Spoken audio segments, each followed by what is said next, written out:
Brian Kelly press conference coming your way 11:40. Tigers a 21-17 winner over Auburn this weekend. So this is one of those games where you say if you want it, it erases a lot of the shortcomings that you had, because LSU won this game with plenty of shortcomings.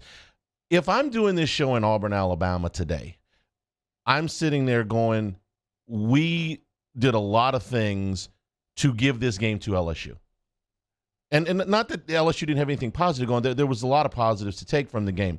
But if I sit here and this was just Team A and Team B and I had no allegiance and I was doing a show in Seattle, Washington, I'd say, yeah, Team A won, but Team B helped a lot. Because you can't run a receiver pass in the red zone. This is just quite foolish. And then when you drop a punt that gives the other team a possession, and then when you get sacked and you have a scoop and score, now that's to me, that's not Auburn giving LSU anything. That's LSU making a play. But the things that Auburn did, I would sit there and go, hey, man, you know what? We kind of did this to ourselves a little bit. All right, what do we get? What do we get right? Well, LSU once again made terrific defensive adjustments. Yes, it would be wonderful if they'd come out of the gate playing gangbusters. But Matt House in the Florida State game, it got a little bit better in the fourth quarter. It took them a little bit longer. And then that defense got better in the next couple of weeks. Then in the second half, really, starting in the second quarter, really, against Mississippi State, it started to get better. And here again, there was some big breakdowns, some big busts in the first quarter, and Auburn gets out to a 17-0 lead. But LSU makes the defensive adjustments and shuts them out in the second half. So that's been a constant in the three big games that you've played, the three conference games or Power 5 games that you've played. LSU ran the ball a little bit better. It's never going to be, this dynamic running game outside of the quarterback, but they ran the ball a little bit better. They were able to limit their mistakes enough to get the win. A lot of the special teams mistakes that they made early in the game didn't necessarily follow them all the way through. This is a little bit of a reach, but it wasn't as bad as in the first quarter and a half. You get a kickoff to the goal line, you get a big return. Besh doesn't catch the first punt. The illegal block on the first punt, 35-yard punt return, callback blocking the back, punt catch interference. At least after that, it got a little bit better. They got a punt down on the one. Auburn went 99 yards. Here's what it concerns you greatly coming out of this game. If I looked at no other stat than this one, this is what would concern me the most. LSU caught 10 balls on Saturday night. Malik Neighbors caught 2. Keyshawn Boutte caught 1. Jack Besh caught 1. Mason Taylor caught 3. And by our unofficial count was targeted 11 times. I like Mason Taylor. I think he's a really good player, and I think he's going to get even better. It's not where I want 11 targets. Even if we're wrong by a couple, that's not where I want. If you say 11 targets, well, that probably needs to be the number 7 or number 8 or number 80. One of those guys that could really pile up a whole bunch of numbers. I can't imagine that was the offensive game plan going through. Also, like the defense, the offense started slow. It's a little bit confusing to me, actually, because ordinarily, if you have a team that goes through offensive lulls, it's not at the beginning of the game. Why? Well, because you've got a script. Just about everybody's got a script. These are the 12 to 15 plays that you feel most comfortable with. These are the ones you practice with all week, and these are the ones you think you should have the most success with. You ever see a team take their opening drive, go the length of the field for a touchdown, then don't score again for 2 quarters? That's why. They used up those plays and, probably would not have the same success if they ran them all in that same order again. So they don't. This offense is the opposite of that. They start out slow. They have been, in their defense, given some looks that maybe were unique to them when they came out. That happened against Florida State. It happened again in this game. And then they pick the tempo up a little bit, and they get moving. The drive at the end of the first half was an unbelievably important drive, and it was almost exactly like that drive at the end of the Mississippi State first half. It cut into the lead. It gave them some momentum. It gave them something positive to build on. Unfortunately, it did not last. And one of the reasons is that Jaden Daniels is reluctant to push the ball down the field. I'm encouraged by the fact that he has taken ball security to great levels here. But at some point, if you want to make an omelet, you're going to have to break an egg, and they're going to have to throw the ball down the field a little bit. I don't have a ton of confidence that Daniels is willing to do that. At least I haven't seen that so far. I'm wondering if there may be some wrinkles in the horizontal passing game that may get some of these wide receivers, these playmakers, involved in the offense. The other thing with Daniels is, for the second time in 5 games, he was not able to finish because he took another shot.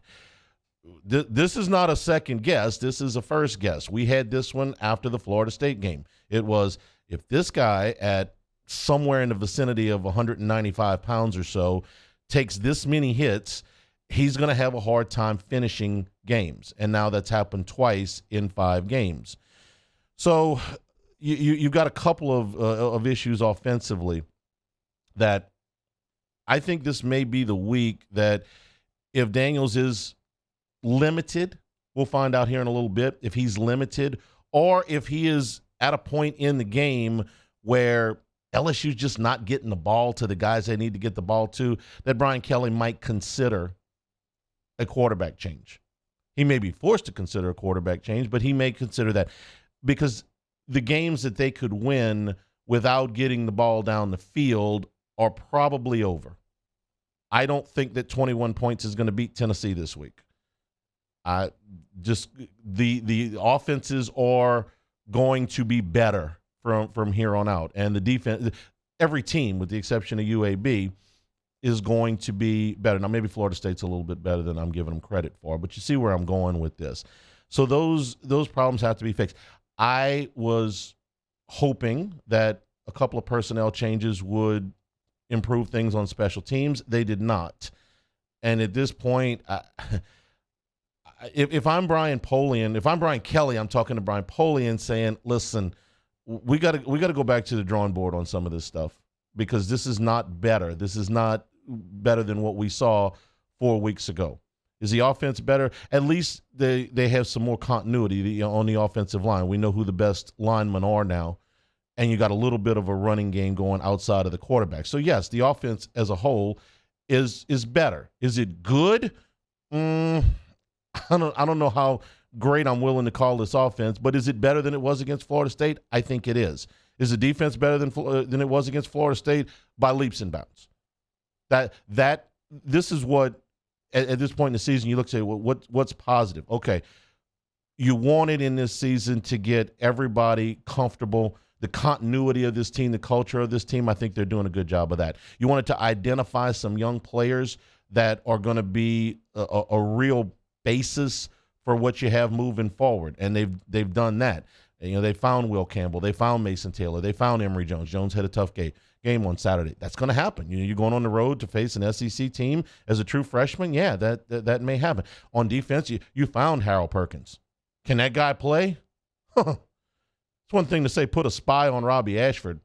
That guy's really fast. It's another thing to have Perkins chasing him around and making sure he's not gashing you for big plays on the ground, which he did not do. He gashed him for big plays with his arm. I didn't see that. Didn't see that coming. So you've got those things working for you. But on special teams, you were terrible in game 1, and you're still terrible. Go back to the drawing board. Now, like I said, the win will erase a lot of the odor from some of the holes that you've got in this team. Where are they, in the grand scheme of things as you approach the halfway point of the season? About where I thought they would be. If you had asked me, okay, probably 4-1. I thought that they would beat Florida State and maybe lose to Auburn, but it's about where I got it. and you about split the rest of the games. You're on pace for what we thought. It's how many of those things can you get better? How many more guys, how many more building blocks can you find that will move you to the next level, move you forward? So you've got some things at work. You can run the football a little bit. You got a quarterback that can run a little bit. You've still got some dangerous people on the outside. You have settled the offensive line for the most part. You got 6 guys that I think you can count on, but you've got a serious hole in the passing game. You're not forcing defenses to respect you down the field, and that's a problem. I don't know if it's fixable within the confines of this lineup or they got to make some changes, but that's eventually going to bite them. Could have easily, if Auburn had not made some colossal mistakes the other night, could have cost you this game. Defensively, you've got a lot of things to build on, but you've got to talk about why teams are coming out and making big plays on you early. Credit House. They've made some fantastic adjustments. I can't tell you what all of them are, but all I know is that teams score on LSU in the first quarter. They don't score on them in the fourth quarter. So they're changing something up. I don't think he just goes to the sideline and says, hey, everybody play better, please. They're doing something. So that part is good. Your offense has some holes. Your defense has some limitations, but there's a lot of good things to build on. Special teams are still a mess. But your LSU Tigers are ranked today. They call on a post game and say, you think they'll be ranked? Never even thought about it. Yeah, they're ranked. Cool. Number 25. All right.